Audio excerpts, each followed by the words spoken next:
पूछा है कि ऐसा कैसे हो कि हमारी जो थिंकिंग है, जिसको मैं कहता हूं नैरो, पहले तो ये समझना पड़ेगा नैरो थिंकिंग होती क्या है, फिर आप समझ सकते हो कि हर एंगल से सोचने का मतलब क्या है। हम सबकी थिंकिंग का एक सेंटर पॉइंट होता है, दैट इज दी सेल्फ।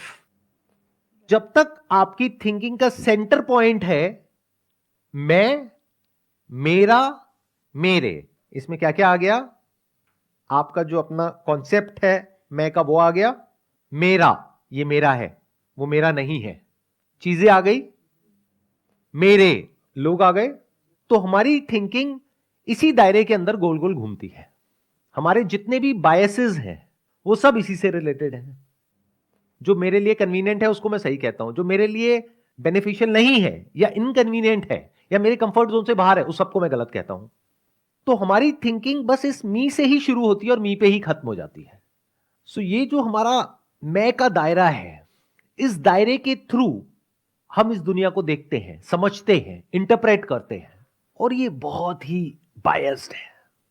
ये बिल्कुल ऐसा है, आपने एक रंगीन चश्मा लगाया हुआ है, सबने अलग अलग रंग का, तो एज इट इज कहीं किसी को कुछ नहीं दिख रहा है। कोई बोल रहा है ये जो सिचुएशन है या ये जो इंसान है ये पीला है, कोई कह रहा है नीला है, आपस में लड़ रहे हैं, मर रहे हैं, कट रहे हैं। दोनों का way of looking at life बिल्कुल एक दूसरे से अलग अलग है। सामने वाले के पॉइंट ऑफ व्यू को कोई समझ ही नहीं पा रहा है। हमारे पेरेंट्स के साथ में जो हमारे क्लैशेस होते हैं उसकी भी जड़ यही है। वो अपने मैं से देख रहे हैं इस दुनिया को, और जो बच्चे हैं वो अपने मैं से देख रहे हैं इस दुनिया को, तो वहां पे क्लैश हो जाता है। अगर दोनों में से कोई एक दूसरे के वर्ल्ड व्यू में एंटर कर सके तब वो समझ सकता है कि उसका स्टैंड पॉइंट क्या है। नहीं तो हम समझ ही नहीं सकते। फटाफट से लोगों को देखते हैं, दोनों में से एक कैटेगरी में फिट करते हैं कि इस इंसान से मेरा फायदा है, नुकसान है। फायदा है तो उस इंसान को हम यूज करते हैं अपने फायदे के लिए, नुकसान है तो उससे पीछे छुड़ाते हैं फटाफट से। और अपने इस फायदे और नुकसान को भी हम कभी क्वेश्चन नहीं करते हैं। तो बड़ा हम कभी सोच नहीं पाते हैं, बड़ा हम कभी देख नहीं पाते हैं, दूर तक नहीं देख पाते हैं। दुनिया में जो एक्चुअल में हो रहा होता है उसको हम नहीं देख पाते हैं। जैसे एआई में इस वक्त कुछ इतना बड़ा हो रहा है जिसकी कोई हद नहीं है, लेकिन इंडिया में 99.99% लोगों को उसके बारे में कुछ भी नहीं पता है। They have got no clue of what is coming. मेरे जो सेशंस अपलोड हुए हैं एआई से रिलेटेड, वहां पे जाकर के कमेंट्स देखो, लोगों को मजाक लग रहा है।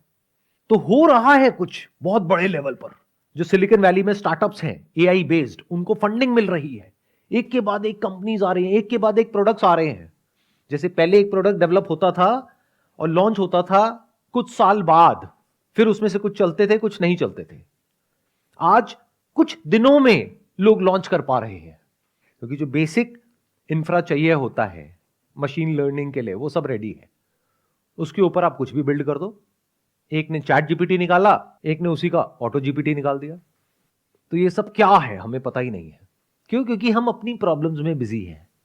तो हम समझ ही नहीं पा रहे कि 2 साल बाद, 5 साल बाद, 10 साल बाद क्या होने वाला है। प्लस आप लोग अगर ध्यान से अपने बिहेवियर को ऑब्जर्व करोगे तो वहां पर आपको बहुत सारे कॉन्ट्रडिक्शंस नजर आएंगे। वो तब देख सकते हो जब इस मैं से आप फ्री हो जाओ। मैं से फ्री होने का तरीका है इस मैं को क्वेश्चन करना पड़ेगा, और कोई तरीका नहीं है। तब आप उसके झूठ को देख सकते हो, बिल्कुल जैसे कि एक भूत होता है। आप में और एक भूत में ज्यादा फर्क नहीं है। मैं आपके लुक्स के ऊपर टॉन्ट नहीं मार रहा हूं। मैं कह रहा हूं कि मतलब अंदर से आप जिसको मैं बोलते हो, उस मैं में एट अ साइकोलॉजिकल लेवल और एक भूत में कोई फर्क नहीं है। दोनों को क्वेश्चन करो, गायब। और हो सकता है आप क्वेश्चन करो और सिंसियरली करो और फिर उस मैं के झूठ को देख लेते हो। अब आप बैठ करके तसल्ली से इस दुनिया को जैसी है वैसे देख सकते हो, खुद को जैसे हो वैसे देख सकते हो। फालतू की बातें नहीं करोगे फिर। ये जो पूरी दुनिया में होती है, जो भी बातें आप सुबह से रात तक सुनते हो या करते हो, उन सबको क्वेश्चन किया जा सकता है। आपके पैरों के नीचे से जमीन निकल जाएगी, क्या बोल रहे हो सर, हमने तो बुक्स में कुछ और ही पढ़ा है। जो बुक्स में होता है और जो रियलिटी में होता है उसमें जमीन आसमान का फर्क होता है। बट उसको देखने के लिए you have to be free from this concept of self. तब कह सकते हैं कि आपकी विजन बड़ी है। तब आप देख पा रहे हो जो सच है उसको एज इट इज, बिना किसी फिल्टर के, बिना किसी लेयर के। उसमें से 99% बातें आप कह नहीं सकते लोगों को, लोग बर्दाश्त नहीं कर पाएंगे। लोग झूठ में ही जीते हैं और वहीं पे खुश है। वो इसी में खुश हैं कि व्हाट्सएप पे फॉरवर्ड करते हैं सच बोलना चाहिए, लालच नहीं करना चाहिए, गुस्सा नहीं करना चाहिए, मन शांत रहना चाहिए। ध्यान से कभी ऑब्जर्व कर लेना, जो सबसे ज्यादा इस तरह के व्हाट्सएप मैसेजेस फॉरवर्ड करते हैं ना लोग, सबसे घटिया वही होते हैं।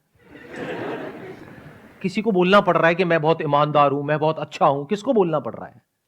जो घटिया है उसी को तो बोलना पड़ रहा है, जो बेईमान है उसी को तो बोलना पड़ रहा है।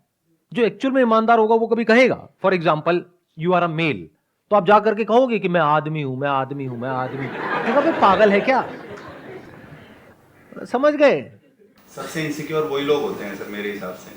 अब देखो क्या हुआ, आपने कहा कि सबसे इनसिक्योर वही लोग होते हैं, बट वो लोग आपसे और हमसे अलग नहीं है ना।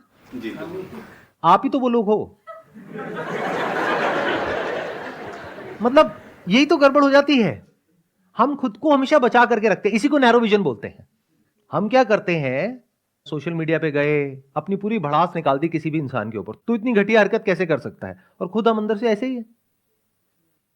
जब इस तरीके से आप चीजों को देखने लग जाते हो तो बेसिकली क्या होता है, जब आप इस मैं से फ्री होते हो ना, तो सबसे पहले तो ये डिवीजन हटता है आपके बीच में से और औरों के बीच में से। नहीं तो डिवीजन बना ही रहता है। पहले मैं बहुत घटिया इंसान था, अब मैं बहुत अच्छा इंसान हो गया हूं।